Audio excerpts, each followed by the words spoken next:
BBA, is that what they still call it? Yes. And then I worked for like 12 years and got my MBA here as well. And I did a dual degree thing. It was the MBA MSISM degree. And do they still have those combo degrees?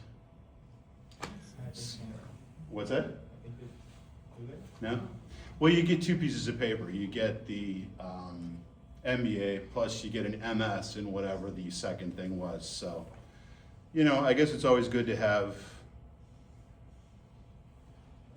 degrees, right, when you're looking for jobs. For sure. So hang on, I'm just pulling my notes up here.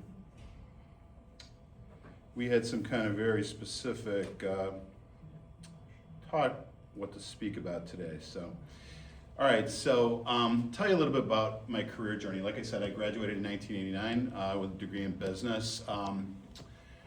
This building, I believe, used to be called Quinlan, is that correct?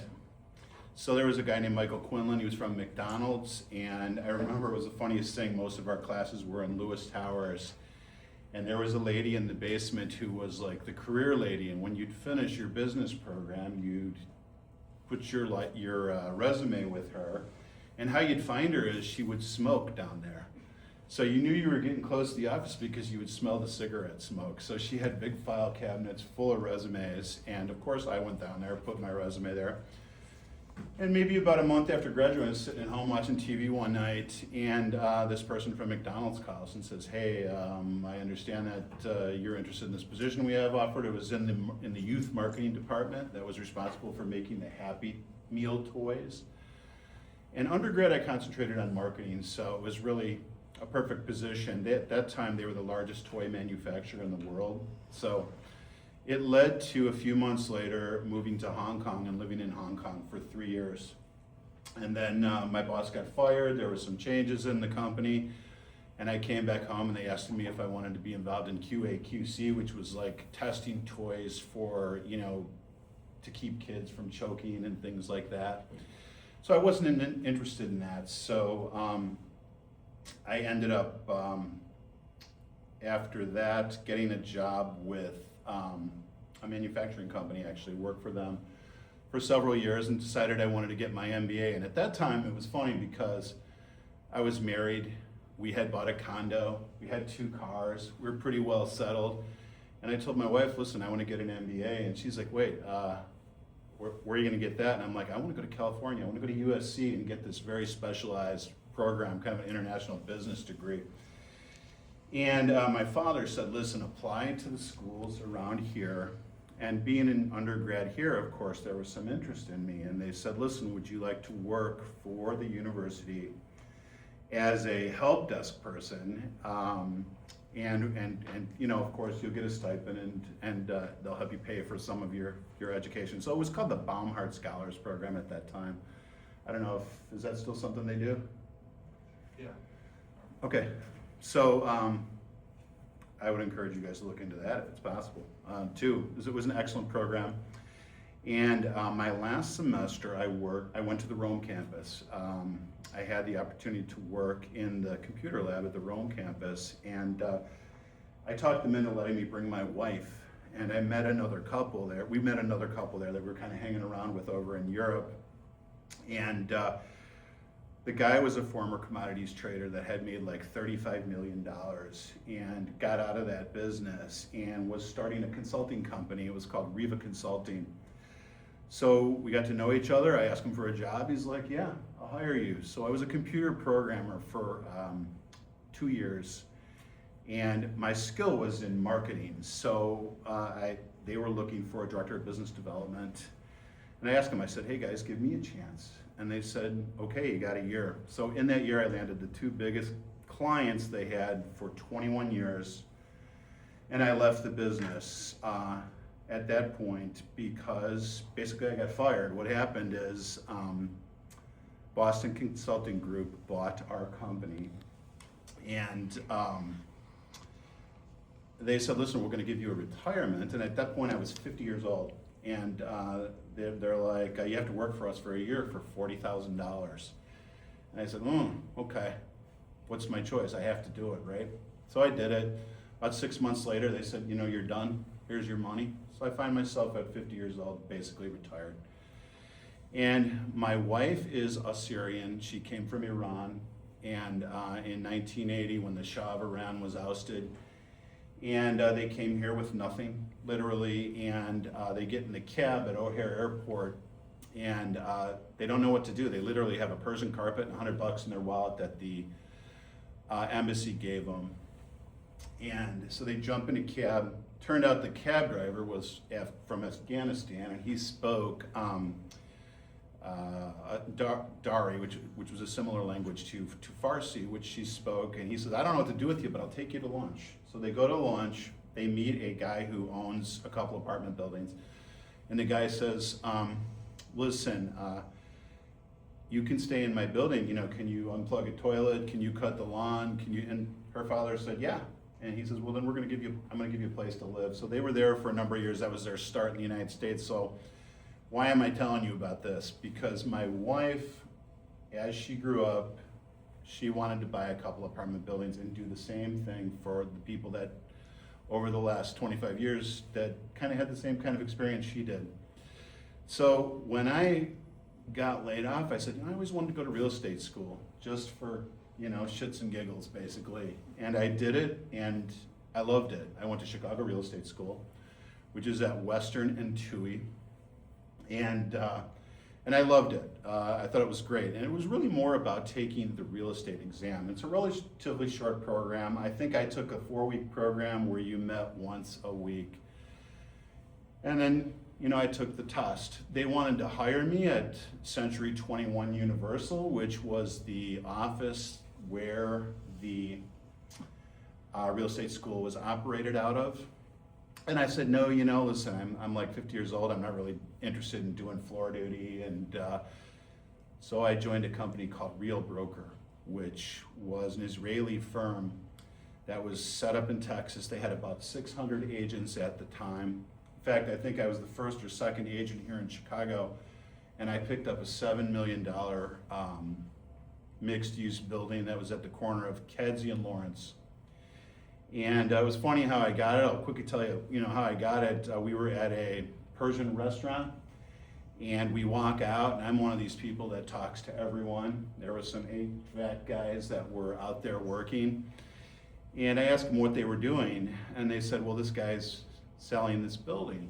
And I said, oh, really? Is he in there? And they're like, yeah. And they couldn't speak English very well, the guys, so my wife spoke to them in Arabic and was able to get us back into the building. So that's how I got the listing.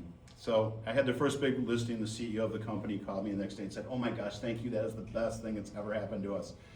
Anyway, Real Broker now is a public company. They have over 33,000 agents. Have you guys ever heard of Real Broker? You've heard of it? And their stock has done great. When I was there, they were not a rev share company, and I'll explain to you what that is in a few minutes. But what was kind of interesting was, as I said, they had 600 agents at the time. They didn't have rev share. So when you would recruit another agent to the brokerage, they would give you $400. So I got several of those. Anyway, so let's see here. So at Real, I started selling properties. When you go to real estate school, you don't learn anything about selling real estate or anything about the industry really. So I went on eBay and I bought every book I could for like $1, from Tom Ferry, Mike Ferry, Johnny Lowy, Steve Morris, and read the books, did what they said in the books, and next thing you know, I had sold 10 properties. Plus I had this big listing. And a broker in my neighborhood saw my signs and he said, hey, would you like to go to lunch? And I'm like, go to lunch? Why would I go to lunch with you? I don't even know you. And he was trying to recruit me, okay? So I went to lunch with him, and he was an independent brokerage, meaning he wasn't part of a franchise. He was just an independent broker. And we went to lunch and I said, listen, you guys all know about how real estate agent gets splits? Do you all understand that? You do? Okay. So his splits were terrible. They were like 60-40. Real had 85-15, meaning that I got 85% of the commission.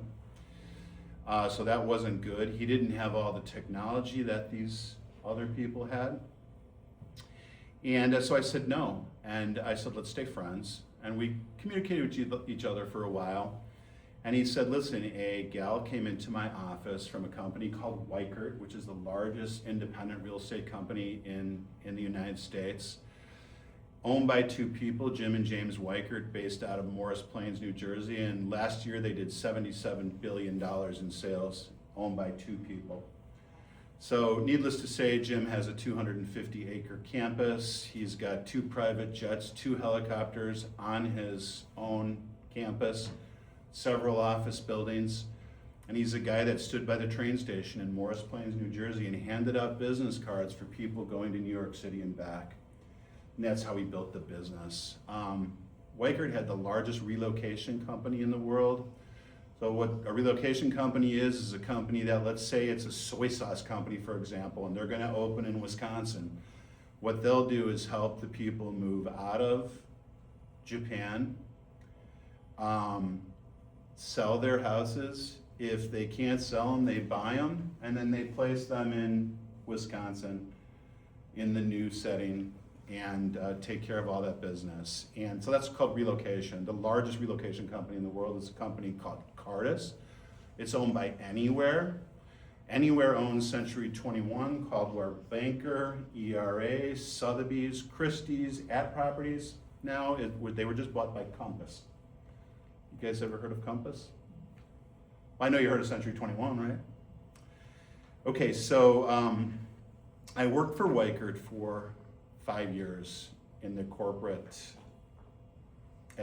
level. My role was franchise sales. So what I would do is I would go around and I would sell. If someone had an independent real estate company, I would basically say, listen, we can help you out, and in exchange for us helping you out, you give us a percentage of what you make in commissions. And that business is called franchising.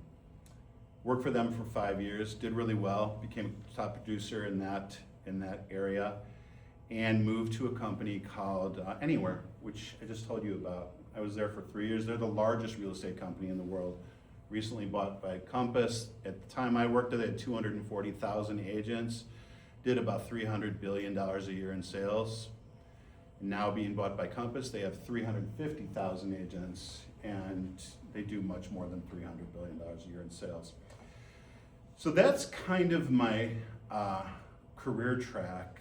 And I said this last time, and are all of you, do you guys want to get into commercial real estate or residential real estate? I'm sure you're probably thinking about commercial, which is more of a finance type job. Is that what you guys are looking for? Anyone? Yeah. Yeah? Okay. Cool. Well, I would encourage you to get your real estate license. If you're over 18 years old, you can get a real estate license. What's nice about it is you'll all buy somewhere to live at some point. You'll have a much better angle, you'll get a better deal because you'll know what you're doing. And in addition to that, with social media and all that kind of stuff, your sphere of influence is huge. But if you do nothing, you'll have 3-4 deals a year. You make $7,000-8,000 a deal. Okay, so figure 50. Who could use $50,000 extra? Like right now, right? Okay, so the whole idea behind being a real estate agent is going out, finding people's houses to sell, properties to sell, and also we call that listing or properties to sell. So in other words, you'd help someone buy a property. So does that sound pretty interesting? You want to learn how to do that? Okay, so if you're over 18 years old, you can go to real estate school. All right, and if I'm being too basic here, just let me know. Am I being too basic? No? Okay, Santiago, and I don't know, maybe some of you other people have been to our office in Chicago and to one of our open houses. I would invite all you guys to come to one. If you have my card, you can send me an email and come to one of them. But anyways, you go to real estate school, you can do it in 2 weeks. if you want, and you could do it from your home. Get your license and then take the test, or you could do it over a period of like 5 weeks, and where you go once a week, take the test, and get your license, join a company, and the company will basically train you. The business has one goal in mind, and that's for you to do well. And when you go out and get a job, I know, as I told you, you've had plenty of jobs, nobody does that. And just, not to brag, but I probably made more money in the last 10 years in real estate than I did in my entire life before that. So you can do both. You can go out and get a job, which is probably your goal for being in business school. And I'm gonna have Tony get up in a little bit and tell you, he just got his license not too long ago. He's licensed in 3 states. He's one of our best new agents. And I guess the other thing I wanted to, something that's very important to be in any real estate career, whether it's commercial or residential, and by the way, if you have a residential real estate license, you can do any commercial deal. If you have a commercial license, or if you're in a commercial real estate company, you cannot do a real estate deal unless you have a license for like a house or something like that. So it's an advantage even if you go that route of working for one of the bigger real estate companies. So one thing I want to kind of emphasize is, in any real estate career, being hungry is literally the most important thing. Your desire to make money is 100% the most important thing. So are you guys hungry to make money? Yes. All right, here's $20. Who wants this? How bad do you want it? Let's see, how bad do you want it? What does it take? Let's see, I don't know. Oh.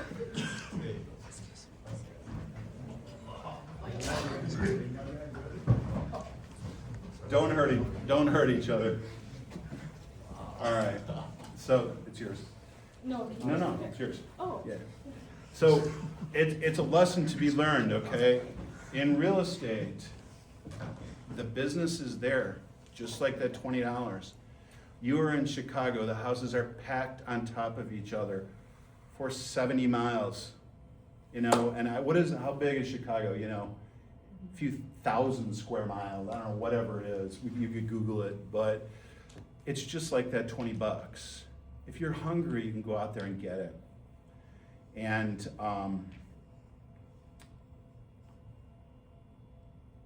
so get hungry, get your license.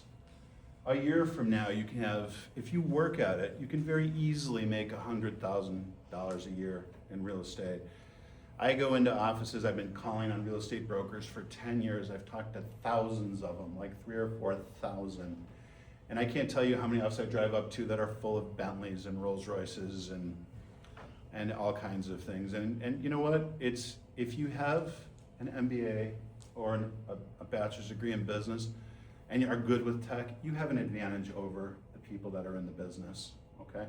Because all you need is a GED and you have to be 18 years old to get a real estate license. So you all have an advantage and the money's out there, just like the example I just showed you with, if you're hungry, you can go out and get it.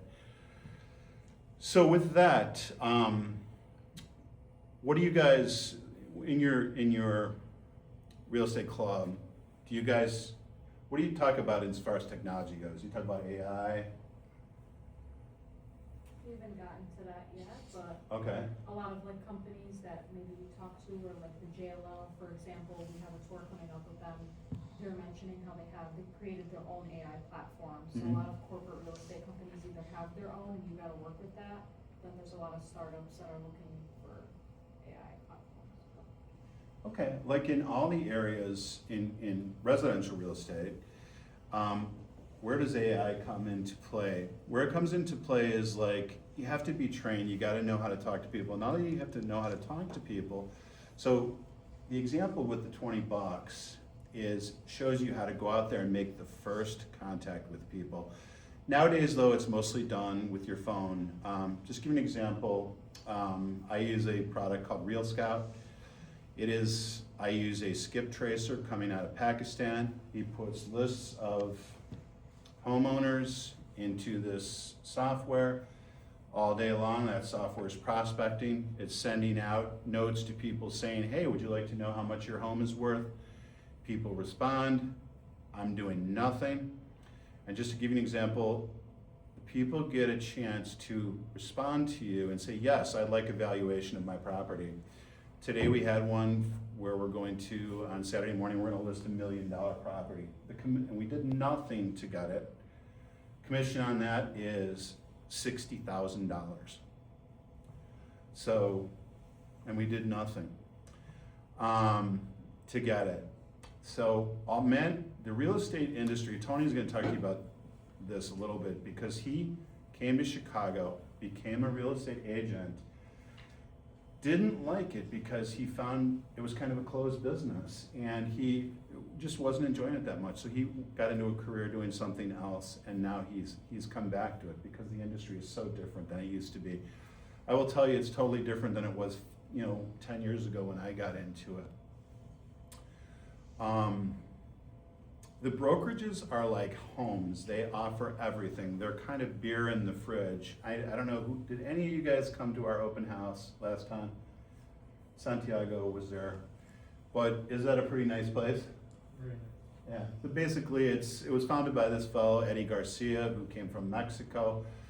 He was very poor when he came here, and he built, from being an agent working out of the trunk of his car, built it up to a company that had 600 agents, 6 offices here in Chicago. He was a multimillionaire by the time he was 28 years old. Him and another guy founded Realty of America. He closed his business. This other fellow is guy by the name Mark Demas out of Texas. He was the highest selling realtor 2 years ago, and he sold 3,200 homes in one year. So you can get an idea of how much money he probably made. Just to give you an idea, he lives in Mexico now. He lives in a place called Sayulita, Mexico, and he has the home right next door to the people that own the Padron tequila. And his house is about 4 times the size of that family's house. So it's right on the water. You look out his front window, you can see whales out there right out his front window. He's building a complex for agents to come and stay there anytime they want for free. So I encourage you guys to come to one of our open houses. And at this point, I'm gonna let Tony stand up for a minute and talk, and then I'll get back to you on a few other points before we wrap it up.